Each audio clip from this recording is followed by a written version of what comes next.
Malam ini kita menyadarkan diri kita, terlebih lagi yang berceramah, jangan kau hanya sampai menyampaikan ayat saja. Hai Abdul Somad, apakah kau yang bicara itu hatimu sudah hidup? Senantiasa merasakan diri, aku orang paling hina, aku orang paling kotor, ditempelkan kening ke lantai di tempat yang diinjak tapak kaki, mengatakan bahwa aku bukan siapa-siapa. Umur diberikan Allah 40, 60, 70. Berapa yang kupakai untuk menolong agama Allah? Berapa yang kupakai untuk mengingat Allah? Mata, tangan, telinga, kaki akan diminta tanggung jawab di hadapan Allah. Dulu dibangga-banggakan, dihormati, dimuliakan. Yang kami muliakan Al-Mukarram, Al-Ustaz. Tapi pada saat tiba masanya, yang kita bawa tak lain tak bukan innallaha la yanzuru ila ajsamikum. Allah tak menengok badan, fisik, bentuk tubuh, baju. Ini sampulnya saja. Wala ila suwarikum, Allah tak menengok rupa, wajah. Walakin yanzuru ila qulub. Hati kamu yang bersih itulah yang kau bawa menghadap Allah Subhanahu wa taala. Yauma la yanfa'u malun, harta tak berguna, wala banun, anak tak bisa menolong, harta tak berguna, anak tak mampu menolong, illa man atallah, kecuali orang yang datang menghadap Allah biqalbin salim, dengan hati yang bersih, hati yang tulus, hati yang memercikkan cahaya iman, hati yang bersih dari hasad, busuk hati, sum'ah, riya, takabbur. Itulah yang menolong di hadapan Allah Subhanahu wa taala. Apa kata Imam Ali radhiyallahu an? An-nasu niyam. Semua manusia waktu hidup itu tidur. Bapak tidur, ibu tidur, saya tidur. Semua orang waktu hidup itu tidur. Falamma matu, ketika dia mati, disitulah dia baru terjaga dari tidur panjang.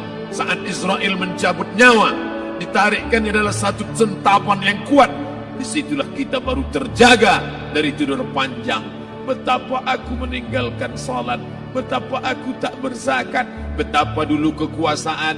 Aku lulus umur 30, pensiun 58, 28 tahun, apapun tak pernah kubuat untuk agama. Sibuk membesarkan anak, sibuk mengurus warisan.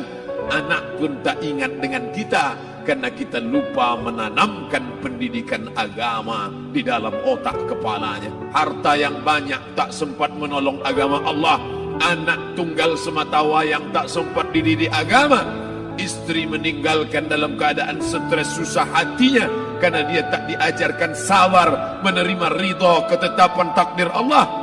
Dan paling celaka, tak pernah anggota tubuh ini dipakai untuk berzikir, muhasabah, mengingat Allah. Tak pernah mata dipakai menengok Quran, kitab suci Allah. Tak pernah dipakai hati merenung sejenak, apa yang akan kubawa mati menghadap Allah Subhanahu wa taala. Abdul Somad dari dalam tanah naik ke atas tanah, ceramah, masuk balik ke dalam tanah. Yang kau bawa apa? Baju koko tinggal, peci tinggal, pakaian kehormatan tinggal. Yang kau bawa kain tidak berjahit, disobek, kerak. Itu yang akan menyampul kulitmu, yang selama ini kau dimandikan, dibersihkan oleh ibumu dulu 60 tahun yang lalu. Sampai masanya kau lupa kapan kau dimandikan dulu. Sekarang ruh melihat, disebut dia ruh karena dia raha ya ruhu ruh, seperti aroma semerbak yang datang pergi hinggap.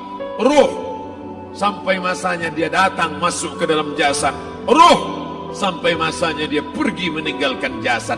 Malam ini dimuliakan Al-Mukarram Haji Abdul Somad LCMA.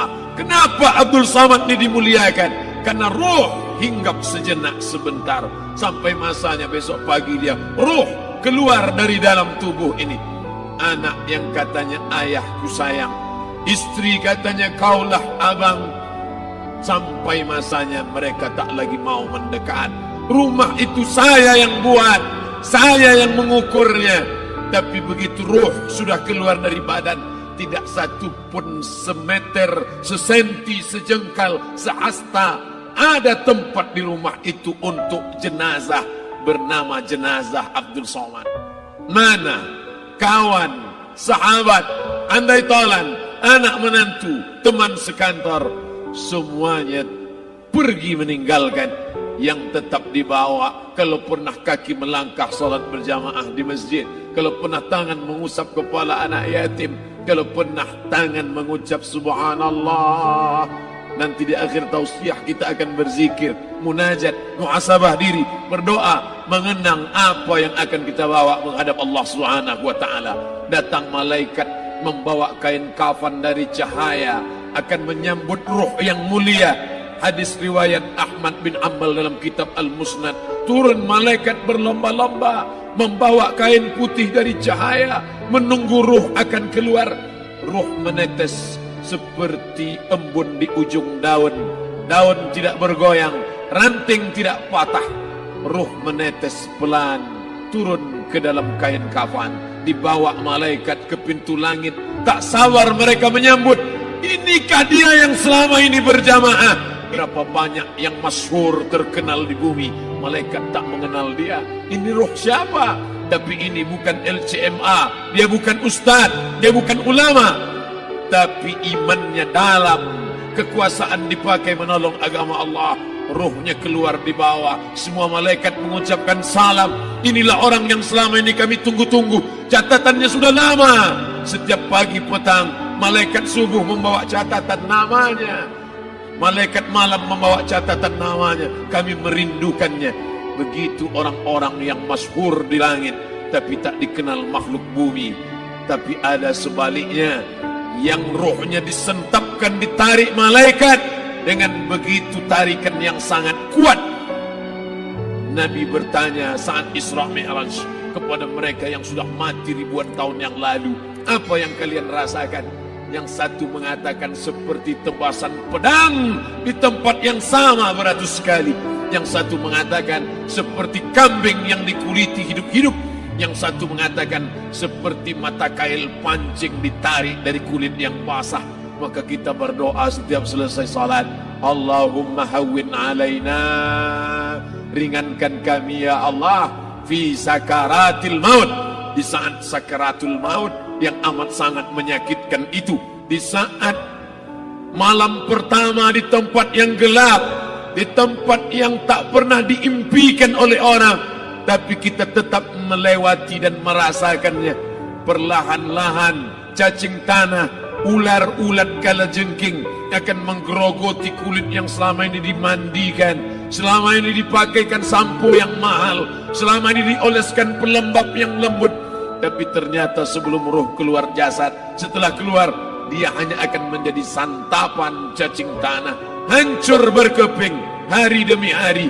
Yang pertama kali membusuk adalah mata, karena dia berisi cairan. Cairan ini mengering, busuk dan berlubang. Lalu kemudian usus sebulan di dalam tanah, mulai dia menggelembung masuk angin dan dia meletus pecah. Cacing-cacing tanah mulai datang menggerogoti, memakan. Habis, siap tak siap, suka tak suka, kau akan didatangkan. Apa yang akan ditanya oleh Allah? Perbuatanmu, amalmu. Faman ya'mal mithqala dzarratin khairan yarah. Sebesar biji sawi, sebesar ujung rambut, kau aniaya orang, kau makan titik puluh keringatnya. U'tul ajira ajrahu, berikan upah pekerjamu, gaji tukang panenmu, gaji tukang cuci setrikamu. Kau makan, kau tahan 3 bulan. Dia tak menuntut, dia senyum, dia hanya mampu mengadu kepada Allah. Tapi titik peluhnya yang keringatnya, air matanya akan kau balas di hadapan Allah Subhanahu wa taala. Di saat itu tak ada siapa bisa menolong. Hari ini uangmu banyak, kau bayar pengacara handal 1 jam 100 juta, bebas tanpa syarat. Tapi di hadapan Allah semua akan bersaksi. Al-yawma nakhtimu ala, lidah yang selama ini pandai bicara dikunci, ditutup Allah taala yang akan bicara. Wa tukallimuna aydihim wa tashhadu arjuluhum, kaki akan bersaksi, tangan akan bicara, bima kanu yaksibun, yang pernah dilakukan di masa yang lalu. Mata melihat seolah-olah nyata perbuatan itu pernah dilakukan dulu. Kita lupa, kita tak ingat. Tapi catatan malaikat terlalu terang benderang. Wa in kullun lamma jami'un ladaina muhdharun. Catatan dibaca sampai-sampai orang itu tak percaya. Ma li hadzal kitab, kenapa buku catatan saya ini la yughadiru saghiratan, yang kecil-kecil, wala kabiratan, yang besar-besar, ahsaha, semua tercatat dalam buku catatan yang nyata. Dalam surat Al-Isra apa kata Allah? Iqra. Hari ini kalau dikatakan Iqra baca Quran, Iqra baca Yasin, malam Jumat Iqra baca surat Al-Kahfi. Tapi sampai hari itu Yasin tak bermakna, Al-Kahfi tak lagi disuruh baca, karena hidup sudah berakhir. Iqra, baca. Apa yang kau baca? Kafa binafsikal yawma alaika hasiba. Baca buku catatan amal. Sampulnya dosa, isinya dosa. Catatan kakinya dosa, sampul penutupnya dosa, bibliografinya dosa. Sampai ia pun tidak percaya, kenapa aku hidup hanya dosa saja. Saat itu dia mendengar teriakan azab, saat itu dia menyaksikan pekikan teriakan sakitnya siksa. Rabbana, ya Tuhan kami, farji'na, balikkan lagi kami ke dunia. Rabbana, ya Tuhan kami, absarna, mata kami sudah melihat azab, wasami'na, telinga kami sudah mendengar sakitnya, pekikan, teriakan, jeritan.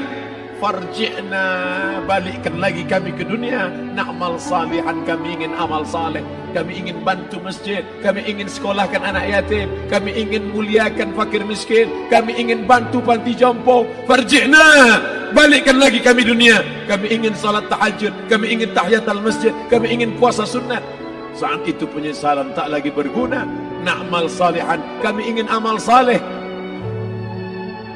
Andai kau beri kami tenggat waktu ya Allah, laula akhartani, kalau kau beri aku waktu, ila ajalin qarib, aku tak minta hidup 1000 tahun, ila ajalin qarib, sebentar saja kau hidupkan aku ya Allah. Di situ orang baru tahu apa yang pernah dilakukan dulu, yang di masa lalu. Tak ada cara lain kecuali malam ini kita bertaubat, taubat nasuha, mandi, solat sunat taubat. Ma min muslimin yuznibu zamban, ada orang silap, khilaf, buat dosa, salah. Siapa yang tak pernah salah? Sedangkan datuk moyang kita Adam pun salah, tapi dia mengetahui, sadar salahnya. Dia berdoa, Rabbana zalamna anfusana, kami sudah menzalimi diri kami. Wa illam taghfir lana, kalau kau tidak mengampuni kami, wa tarhamna, kalau kau tidak merahmati kami, dan akunanna minal khasirin, kami termasuk orang yang rugi ya Allah. Maka malam ini kita bermunajat kepada Allah, berdoa, mengenang masa lalu, bergelimang dosa, besok tak akan kita ulang. Kita minta ampun kepada Allah Subhanahu wa taala. Astaghfirullahalazim, astaghfirullahalazim, astaghfirullahalazim.